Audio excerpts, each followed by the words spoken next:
Welcome to Mrigashira, a podcast that communicates with communicators. Is brought to you in association with Digitales. I'm Radha Krishnan.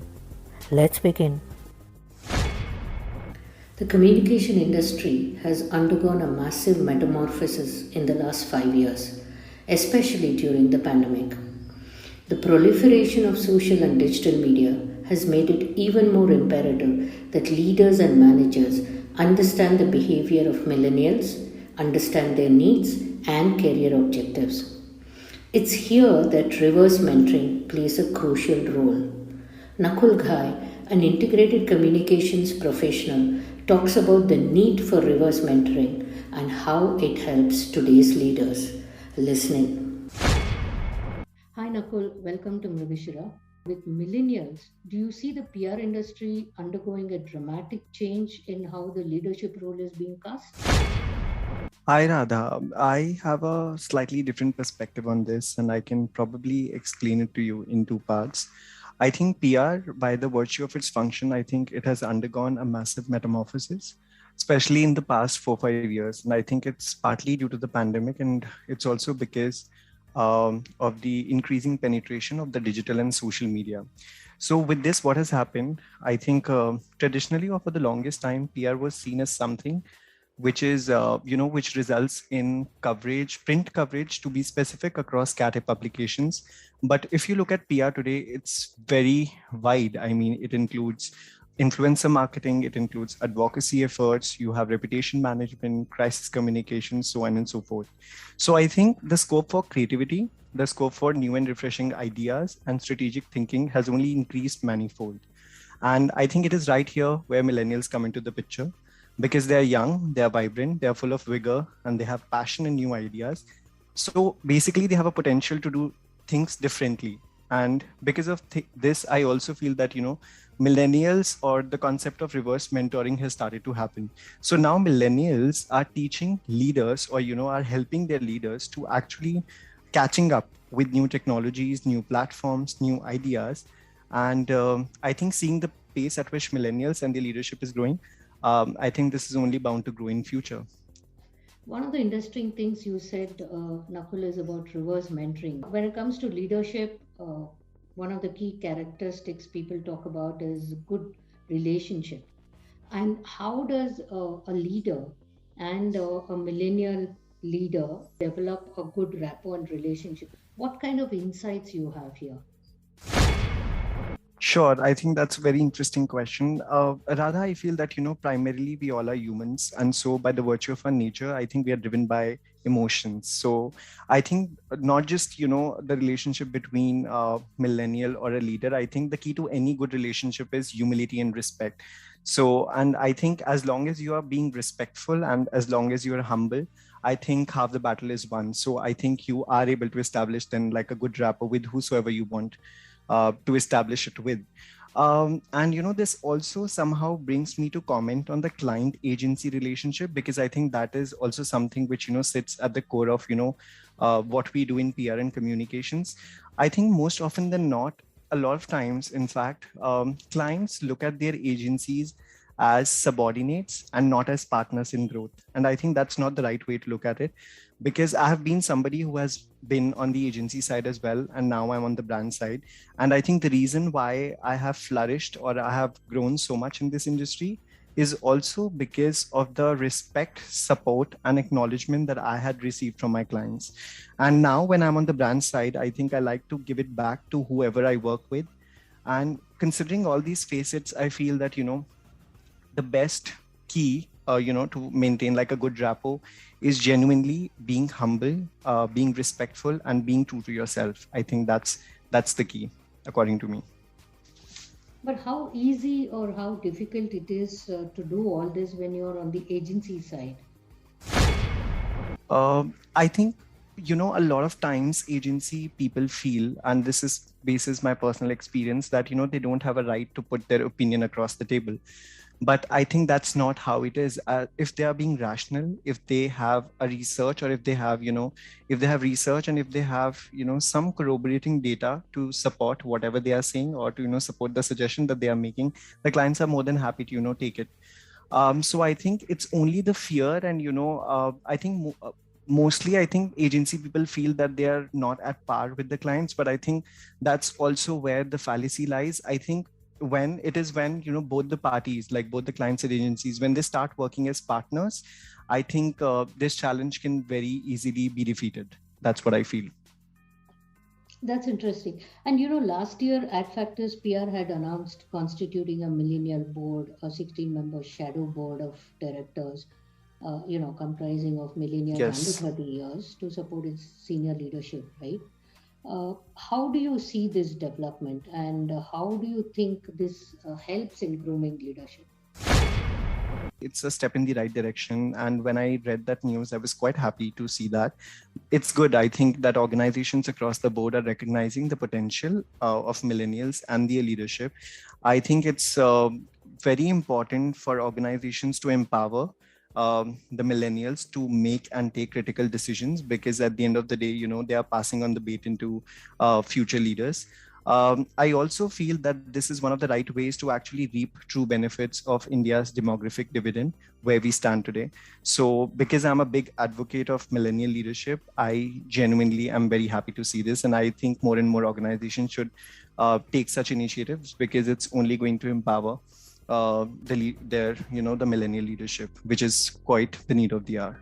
When it comes to reverse mentoring, what are some of the things that millennial leaders or millennial mentors, so to speak, should keep in mind? I think there are 2-3 things that millennials should, keep in mind while they are, on the path to take on leadership. I think firstly, they should never try to compete with their seniors. Rather, they should try to learn from their seniors. I think most often than not, what happened that, millennials get into that trap where they start, competing with their seniors, and they start, proving a point. But I think that's not the right way to, look at things. I think they should rather focus on, learning from their seniors, because they have more experience than them.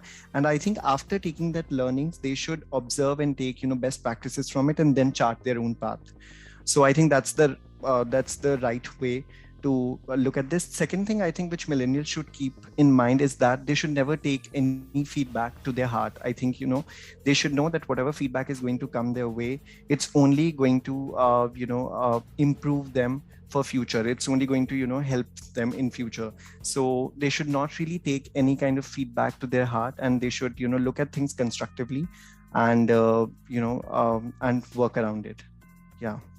What kind of an atmosphere can an organization create to be able to foster a culture like this, of reverse mentoring? I think it's very easy. I think I think leaders should be very much receptive, and they should encourage more millennials to speak up and to take on bigger responsibilities. I think when they do that, they are empowering the leaders, and they're also building confidence in the young leaders that they are capable and they can take up bigger roles if need be. I think second thing, India has already, I think, started embracing that culture, because if you look at the atmosphere today, we have, and in the last years, I think India has been leading the race of startups. So, and, these startups are being led by millennials. So I have already seen that happening. And I think I'm already seeing that happening where, organizations are genuinely, and leaders are promoting millennial leadership. And I think the right way to foster this kind of a culture is just to pass on the baton to the young leaders, and also at the same time nurture them and groom them in the right way, so that, and to basically pass on the best learnings from their experiences to these millennials, so that they can really learn from it. Yeah. How do you inculcate a culture like this across the board that it almost becomes like a norm? I think at an organization level, several steps could be taken. I think like AdFactors did, I think a board of sorts can be created to actually begin with. I think a board of sorts can be created where you are actually giving an opportunity to millennials to show, what they're capable of, and to basically dabble with different kind of things. I think secondly, what could be done, I think when it comes to hiring, I think you can give more and more important roles and critical functions to these millennials. Maybe, and it could start with on a project to project basis. Firstly, you are giving a project to like gauge the kind of strength that a candidate has. And then accordingly, maybe you can, divide the responsibilities. So I think all these things can happen at an organization level to actually promote this kind of a culture. One last question, Nakul. What are some of the pitfalls do you see in reverse mentoring? I don't really see any pitfalls in reverse mentoring because, I genuinely believe in the fact that, you can learn from anywhere and at any point in time. I think lifelong learning is something that I really, believe in. And I think so, I genuinely don't see any pitfall in terms of, reverse mentoring or, millennials taking the lead. But like you said, I think there is a line to be drawn and there is a process to be followed. If you are sticking to that process, if you know what you are doing, and if you are being true to yourself, I think then I don't really see any challenge or any pitfall like that. Great. Thanks a lot, Nakul. Thanks for talking to Mrigashira, and it's great to have you on our show. Thank you, Radha. It's a pleasure to be here, and thanks for your time.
Hope you enjoy listening to Mrigashira, a podcast for communication folks.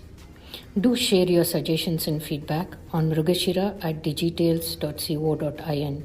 Have a great week ahead and do not forget to tune in next week. Adios.